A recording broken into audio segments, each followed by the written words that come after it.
Good morning seventh class. This is geography of your SST book. ठीक है. This is chapter number 1 our environment, यानी हमारा environment, हम जहाँ पर रहते हैं उसकी सराउंडिंग. इन दिस चैप्टर यानी चैप्टर में हम क्या पढ़ेंगे? Man lives on the earth. Man जो है वो अर्थ पे रहता है.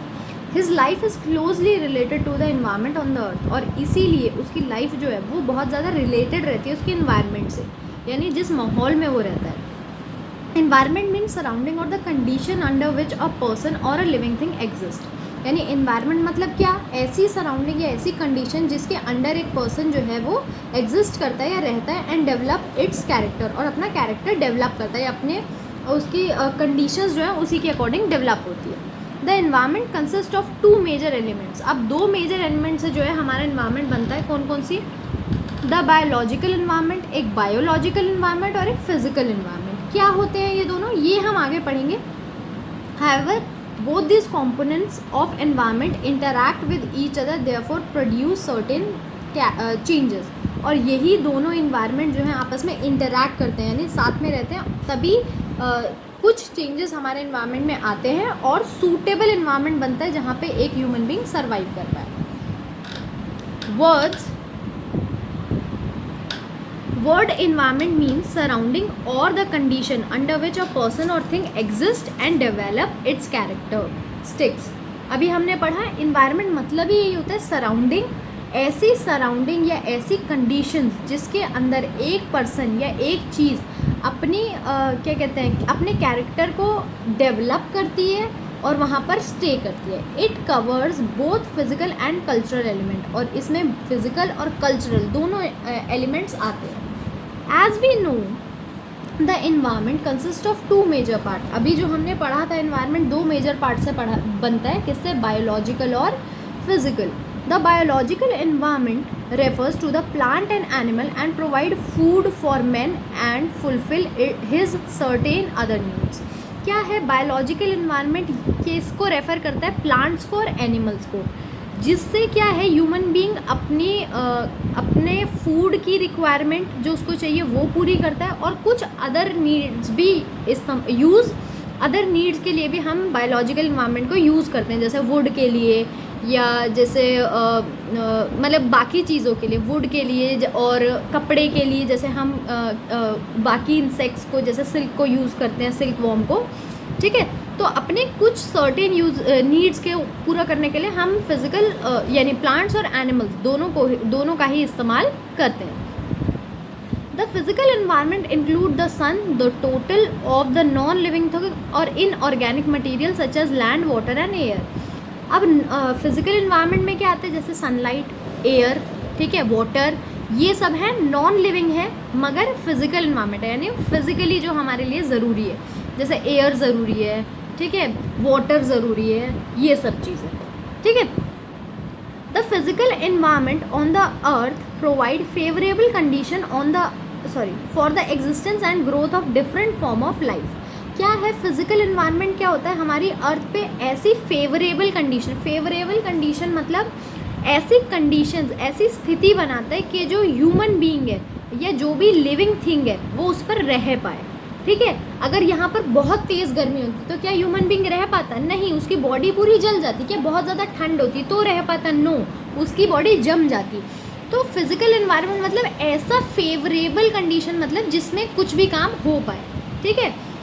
ऐसी कंडीशंस बनाते हैं जिसमें एग्जिस्ट और ग्रो कर पाते हैं, यानी रह पाते हैं और बढ़ पाते हैं. कौन? Including man. कोई भी लाइफ बढ़ पाती है.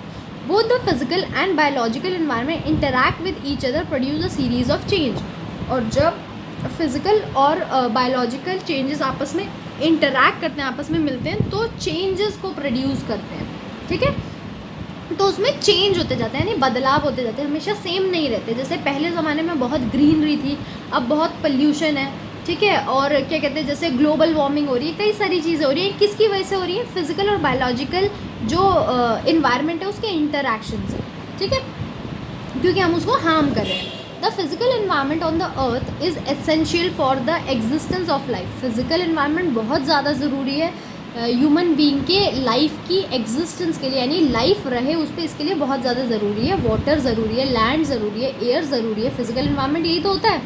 The biological environment provide the food and other material. और जैसे फिजिकल एनवायरनमेंट का काम है लाइफ के लिए चीज़ें करना, जैसे हवा का ज़रूरी होना, वाटर का ज़रूरी होना, और बायोलॉजिकल एनवायरनमेंट का काम है कि लाइफ के लिए फूड प्रोवाइड करवाना ताकि वो सर्वाइव कर पाए। यानी सिर्फ पैदा होना काम नहीं है, उसका ज़िंदा रहना भी ज़रूरी है, जो काम बायोलॉजिकल एनवायरनमेंट करता है, फूड प्रोवाइड करवा के, बाकी चीज़ें प्रोवाइड करवा के ह्यूमन बीइंग को, for the sustenance of man on the अर्थ। ठीक है, उसकी एग्जिस्टेंस के लिए।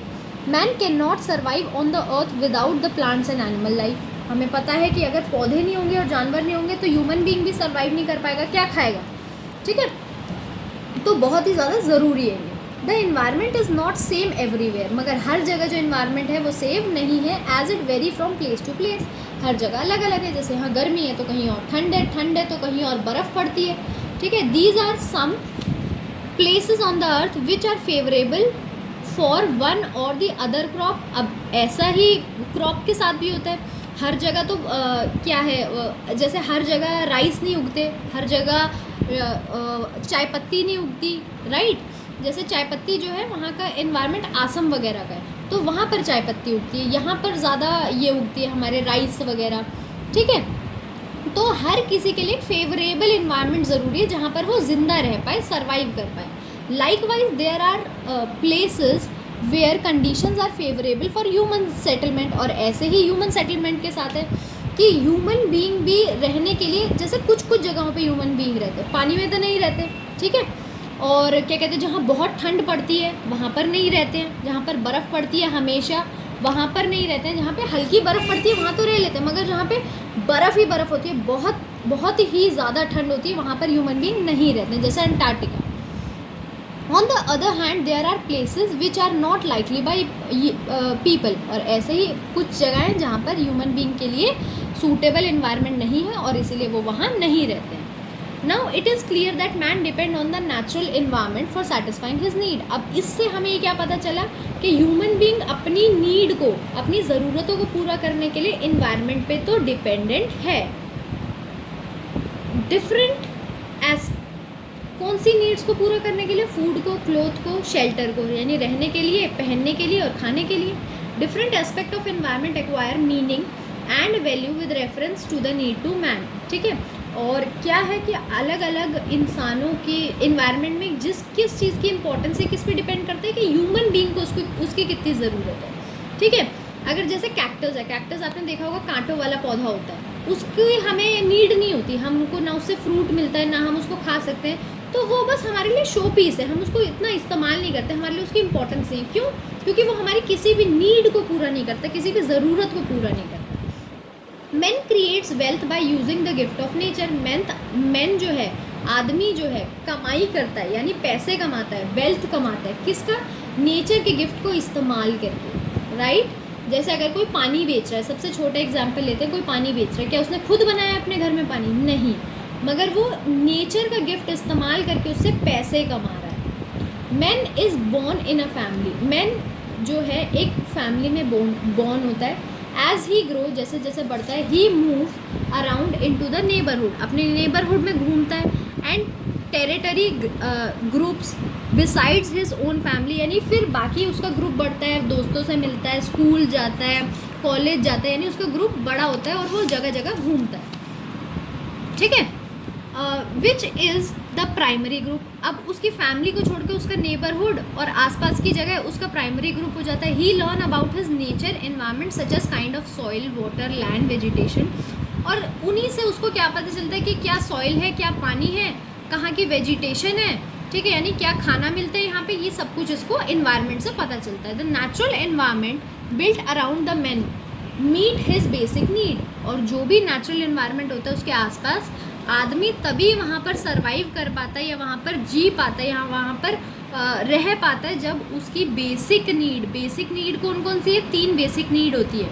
बेसिक नीड मतलब वो होनी चाहिए, उसके बिना आदमी जिंदा नहीं रह सकता। एक फूड, ठीक है, एक क्लोथ, एक शेल्टर। ठीक है, इंक्रीजिंग डिमांड, ये हमारी बेसिक नीड्स हैं, यानी ये तो चाहिए ही चाहिए। इसके अलावा फिर हमें क्या चाहिए, वो उसके लिए हम मेहनत करते हैं। ठीक है, increasing demand and aspiration of society creates a rising demand for goods and services. अब लोगों की डिमांड और उनकी इच्छाएं बढ़ने के कारण सोसाइटी में उनकी गुड्स और सर्विसेज को लेके डिमांड भी बढ़ती है, ठीक है। Man imposes certain changes on the natural environment, और मैन जो है नेचुरल इन्वायरमेंट में कुछ ना कुछ चेंज करता रहता है, ठीक है। ऑल्टरिंग द फिजिकल इन्वायरमेंट में benefit man economically but at time it affect the biological environment negatively. क्या है कि फिजिकल इन्वायरमेंट को अपने बेनिफिट के लिए जो है आदमी इस्तेमाल तो करता है पैसे कमाने के लिए, अपने बेनिफिट के लिए, मगर कई बार अपने इन्वायरमेंट को हार्म भी कर देता है, नेगेटिवली मतलब हार्म कर देता है, ठीक है।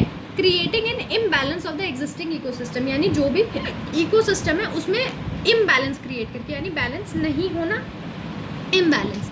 जैसे अब हमें जैसे लकड़ी की बहुत ज़्यादा ज़रूरी है क्योंकि घर बहुत बन रहे हैं, तो हमने क्या करना शुरू कर दिया, पेड़ काटना शुरू कर दिए। पहले स्टार्टिंग में कुछ नहीं था, बहुत सारे पेड़ होते थे तो एक दो कट गया, कोई फ़र्क नहीं पड़ता था, मगर पॉपुलेशन बढ़ने की वजह से, इंसानों के पैदा होने की वजह से वो इतनी ज़्यादा मात्रा में होने लग गया कि अब गर्मी बढ़ने लग गई है। क्यों? क्योंकि जो ट्रीज़ होते हैं वो ठंडा नहीं कर पाते इन्वायरमेंट को, क्योंकि ट्रीज़ है ही नहीं तो ठंडा कहाँ से करेंगे। तो अब हम अपने इकोसिस्टम को, अपने आसपास के सिस्टम को हार्म करने लगे हैं, उसको नुकसान पहुंचाने लगे हैं। As a developing nation we are extracting natural resources like water, forest, fisheries, soil, minerals etcetera at a rate for greater than their capacity of regeneration. अब डेवलपिंग नेशन होने के कारण, यानी ऐसा नेशन जो भी डेवलप हो रहा है, ऐसी कंट्री जो भी डेवलप हो रही है, हम क्या करते हैं, नेचुरल रिसोर्सेज से बहुत ज़्यादा ले रहे हैं, पानी बहुत ज़्यादा ले रहे हैं, फॉरेस्ट का बहुत ज़्यादा इस्तेमाल कर रहे हैं, फिशेज़ वगैरह का बहुत ज़्यादा इस्तेमाल कर रहे हैं, इतना ज़्यादा कि वो दोबारा बन भी नहीं पा रही, उससे पहले ही हम इस्तेमाल कर रहे हैं, तभी तो वो ख़त्म हो रही है। ट्रीज़ उगते हैं मगर उसको कुछ टाइम लगता है, अगर आप नए पेड़ उगाओगे ही नहीं तो चीज़ें तो ख़त्म हो जाएंगी।